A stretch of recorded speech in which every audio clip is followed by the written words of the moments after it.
What's up, everybody? Hey, it's Phil from Walmart. Right Lane Truckin' coming at you tonight. It is, Saturday night, and it's my Tuesday. So, I always find myself back in the same place at least once a week, maybe twice, right? So, yes, I'm in Nyack again.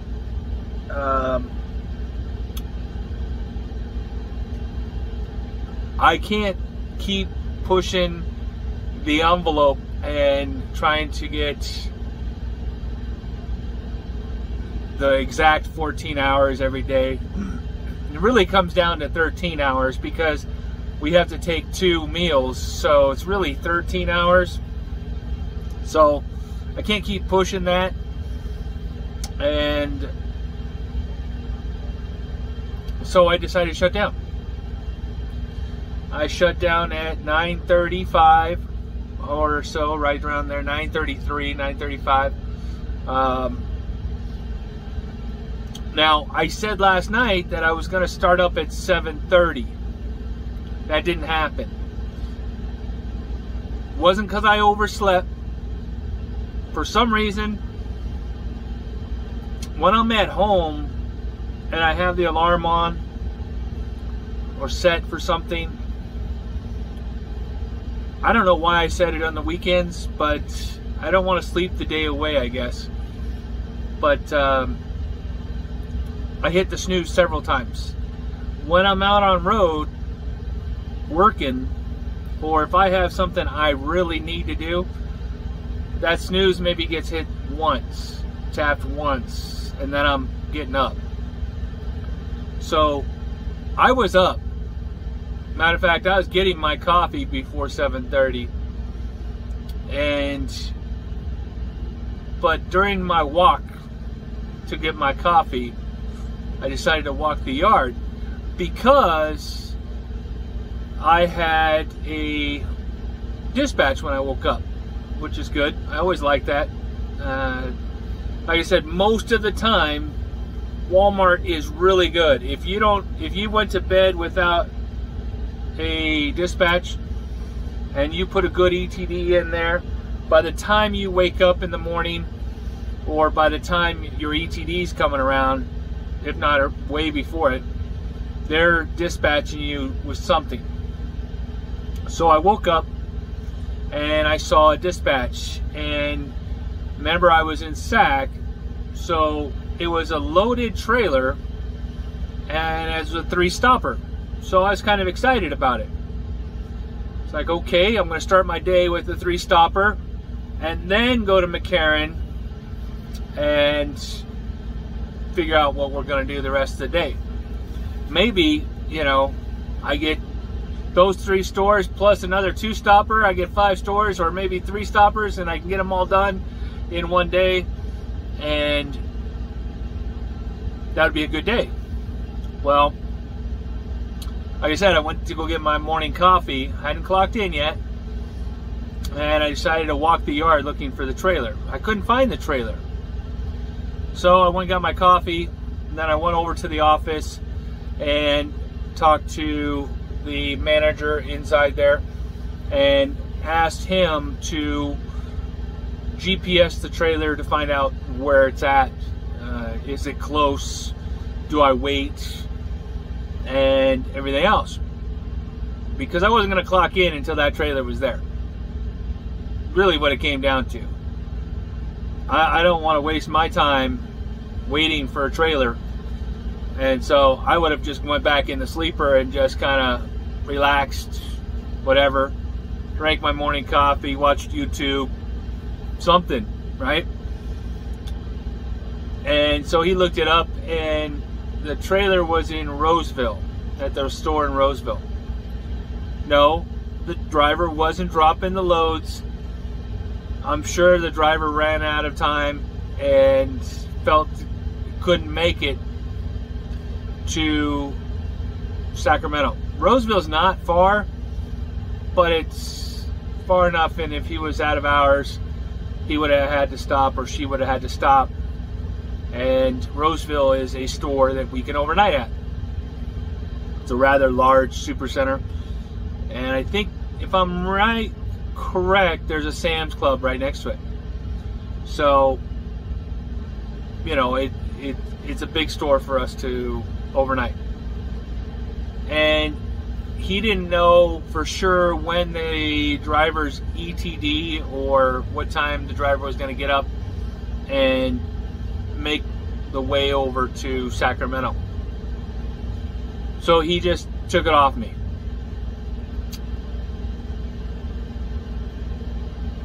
At first I was kind of like, yeah, okay.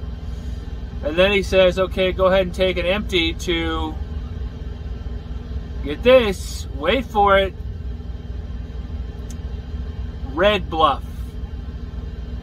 So take an empty dry box, dry trailer to Red Bluff. Now, I don't go to Red Bluff that often. I mean, I've been in and out of there several times. I'm very familiar with the layout. I know exactly how to get there and how long it's going to take. But I don't go there very often. But what I do know is generally, because it's a GM DC, generally the trailers are one load and done. So you take it to the store, you drop and hook, and you come back with the empty, or you go somewhere else with the empty. And I'm thinking, this is not going to be good for my activity, at least. And I don't know how it's going to be on mileage. We'll see, right? Figure they'll send me up there with the empty, send me to another store, and then finally send me all the way back to McCarran or something silly. And that way I would have had a hook in Sacramento, an arrival drop, then a hook, a drop, arrive drop, and a hook at the store, and that's probably it for the day. That would have been my activity for the day. But when I got to Red Bluff, still no dispatch. Went to meal, went inside, checked in, made sure that they knew I was there, and then I'm waiting on a dispatch. So I went back out to the tractor, finished out my meal, waited patiently, still no dispatch. So I finally called, and as I was calling and on the phone with the coordinator inside Red Bluff,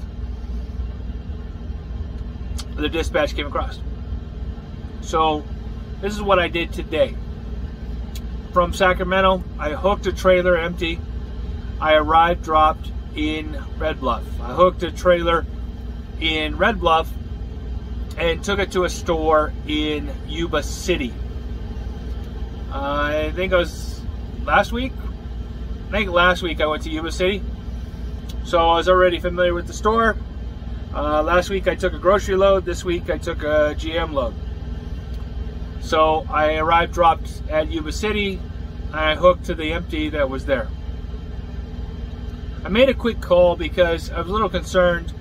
They have 3 docks for the GM, and my load was the second truck for the day. They get 2, and mine had to be there by 4 o'clock, 1600. I was there by 14:07, almost 2 hours ahead of schedule, which doesn't surprise me. What surprised me was the coordinator in Red Bluff said, "You're gonna be able to get this to you're gonna be able to get to the store by 4 o'clock, right?" It's 12. Yes, I'll be able to get it the 85 miles from Red Bluff to Yuba City in 4 hours. Not a problem. And so the dispatch had me go back to Red Bluff. So from Yuba City, I went back to Red Bluff, and from Red Bluff, they gave me another load to get out of there with, to go to Carson City, Nevada. Yeah. From Red Bluff to Carson City, Nevada is 285 miles. Now, somehow I got the second truck again. And I don't know how this is going to play out in the morning, because I got the second truck, or second trailer, second load. And it has to be there by 4 o'clock, I think it is, again. Yep, by delivery time, 4 o'clock. 1600. Well, latest departure would have been 8:15 tomorrow morning, Sunday morning. I left at 5:15, 17:15 Saturday. So I'm going to get there hecka early. And I don't know where the first truck would be, but for some reason I think I'm going to be the first truck. And I don't know how that's going to play out, because I'm going to get there first. If I get there first, I don't know. And then what? So from there I go to McCarran. I'm supposed to grab drop and hook, and then grab empty and go to McCarran. So we'll see how that plays out tomorrow. But it was a good change. I kind of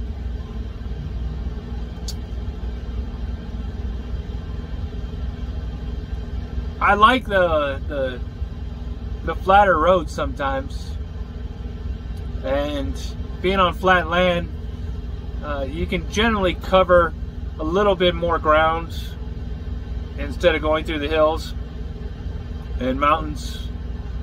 But so today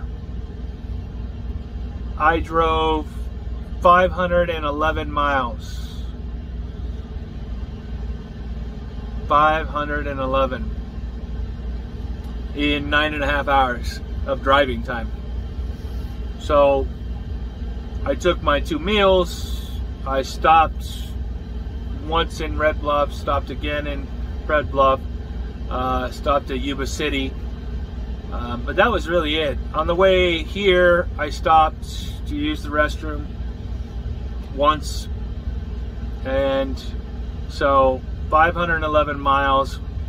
I left with 285 miles, so I almost drove 200 miles from Red Bluff to where I'm at now, because I only have 91 miles left to get to Carson City, Nevada, the store. So yeah, I almost drove 200 miles after getting the load from Red Bluff and leaving there. Not bad. I mean, I left there at 5:15-ish. I'd have to look exactly what time I left. What time did I leave?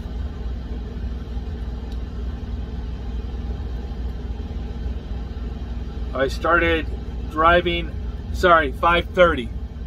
5:30, that's right, because I was pre-tripping at 5:15. And got out of there at 5:30 and drove almost 200 miles in that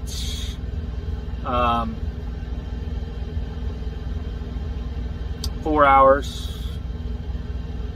with the stop in between, because I had to stop and use the restroom. So not a bad day, not a bad day at all. I looked it up with the activities and the mileage, and because it's the weekend mileage, it was just over $425, $428 or something for the day. So not too bad. Again, I'm trying to keep my average up high, and the weekend mileage really helps, because that boosts the average when you have a not so good day. And the day before wasn't as good as today. So it you know, you get that average. But I think this will probably be one of my better weeks, and I'm going to reach out to the office tomorrow and see about extending one day this week, because I'm already got shut down a few hours early the other day. I'm shutting down a half an hour early today, and well, I only shut down an hour and a half early yesterday, so 2 hours so far. Plus you catch back up with some of the lunches, so you can use those hours. And so I only need 8 hours. I think they said 6 hours, 6 to 8 hours to be able to extend, if you wanted to extend, of drive time. So I'm going to extend maybe. It just depends on what we're doing and everything else. So while I was driving today, I drove on the interstate and I drove on rural back highways. So, like you saw in the title, is Divided Attention. I put that because I was driving down a divided 2-lane highway. Traffic my direction, 1 lane, traffic the opposite, the other lane, 1 lane. What separates us? Some paint on the ground? That's what separates us.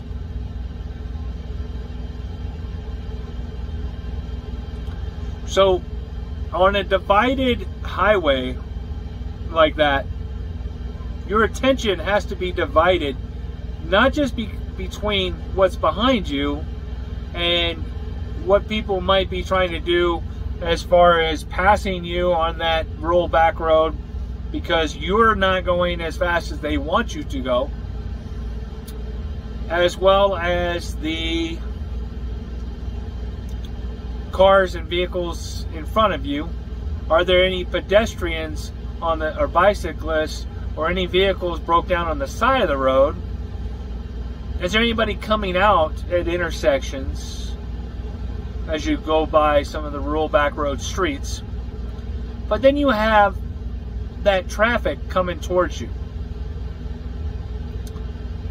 And it's a divided highway, but there's only inches of paint that separate us. What's keeping them on their side? If you remember, if you watch back on some of my previous videos, I talked about trust. We trust that they're going to stay on that side, don't we? So you have to divide your attention to that other side of the road as well to make sure that they don't do anything stupid on that side. Such as passing another vehicle that's going their direction. Such as another truck or something going the opposite direction that they don't want to be behind. So they start passing that vehicle. Now they're in your lane coming directly at you. That's a tough one, isn't it? You got to think about these things as you drive. And I'm not saying this is just for truckers that you have to think about this. Anybody that watches this video that drives a divided highway that is only separated by 4 strips of yellow paint, or maybe even 2 strips of yellow paint on the ground, and you're going 55 miles an hour on some of these back roads, or 55 miles an hour. So that's if they're going 55 on the opposite direction. Now you hit each other head on. I was going to look it up, and I didn't do it before I started this video, but I was going to look up the force of 2 vehicles colliding at just 55 miles an hour head on, what that feels like, what kind of force that would be. Now I've seen tires come off on YouTube, on videos on YouTube, and a truck tire is rolling down the road just as fast as the rest of traffic, if not faster. It starts bouncing and jumping, and it jumped the barrier and was going towards oncoming traffic the opposite direction on an interstate. Literally jumped over the barrier, the Jersey rail, the cement barrier. Struck that car. And debris went everywhere in that video. I don't know the outcome of the occupants inside. I'm hoping they're okay. But my goodness, the damage that one wheel caused, going that fast and striking another vehicle the same speed, or not, more the opposite direction. Now, imagine going down the highway and you get a car or another truck swerving into your lane and you go head on with them. Head on. So, again, for anybody in a car, anybody in another truck, Walmart's, we have our little beepers that tell us when our seatbelt isn't on and the engine is running, that kind of thing, right? And you put it in gear, that seatbelt thing goes on. So, make sure you're wearing that seatbelt. Make sure you're paying attention. And I think I've talked about this in the past. Always keep in mind that you need a way out. Look for a way out. An escape route. Something to avoid that accident-producing situation. Even if it's just a slight swerve. Even if it's going into, I would say, me personally, instead of taking somebody on head on, I would go into the ditch. I think we're both going to fare out a lot better if I went into a ditch rather than hit somebody head on. Because you got pieces that can be flying through the windshield. And anything else, anything can happen when you hit head on. I've seen tractors that you don't even recognize at the end of it because the whole cab went flying off. Or it's just smashed to complete pieces because the vehicle rolled over the top of it because it took a header off the front. So, be careful, guys. Those undivided highways we take for granted, but that's when you got to be really alert. No looking at your phone, no texting, no changing the radio station unless there's no traffic coming towards you at all at the time. That traffic coming towards you, that's when you need to be really bright-eyed and bushy-tailed. Because you think, you're not the only one with a phone or that can be distracted while driving. And people are on their phone all the time while driving. So you got to be careful with that, and you got to watch out for that. Because they're distracted, they're going 55, 60, 65 on that back road, and they're not paying attention to that vehicle in front of them. By the time they realize that they swerve to miss that vehicle, now they're in your lane. Or maybe they're reaching for something. So be careful on those back roads, everyone. So, it is just after 10 p.m. I'm going to get to bed, and I'll catch up with you guys tomorrow. This is Phil from Walmart, Right Lane Trucking, coming at you. Everyone stay safe. Talk to you later. Bye.